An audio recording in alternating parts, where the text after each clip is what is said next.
4-годишната активна битка на граѓанските активисти за дислокација на дивата струшка депонија се префрла во судница. Глувоста на институциите кои цели 15 години го игнорираат проблемот со депонијата, оддалечена само 1 километар од Струга, ги натера членовите на Македонското здружение на млади правници да поднесат тужба против Министерството за животна средина, Општина Струга и јавното претпријатие Комунално, поради непревземање мерки за справување со истата. Судскиот процес почнува на 9 април. Додека спремав тужбата, дојде до податоци кои што се малку постари, но се до ден денес релевантни, дека на годишно ниво во општина Струга се произведува, се одлага околу 40.000 тони отпад.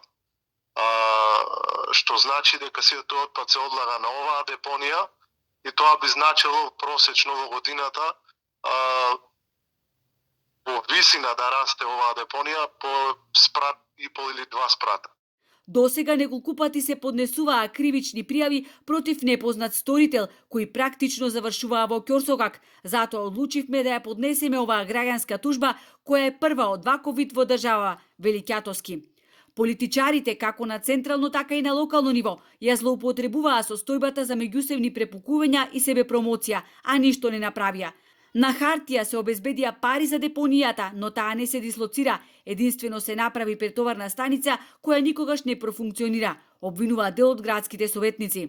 На кретари актуал Рамиз Мерко. Шум витема пар. Тука сме пред една планина од смет. Оваа депонија за која се трошат вртоглави суми пари, а која на Стружани им ја донесе Рамис Мерко пред неколку години, се наоѓа на најплодното земјиште во градот Струга.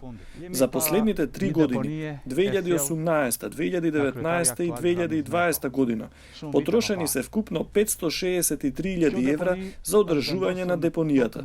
Дури и парите дадени од владата за пакување и отстранување на отпадот исчезнаа. За ова преку социјалната мрежа Facebook се огласи градоначалникот Рамис Мерко, отфрлајќи ги како неточни обвинувањата на советникот Имери.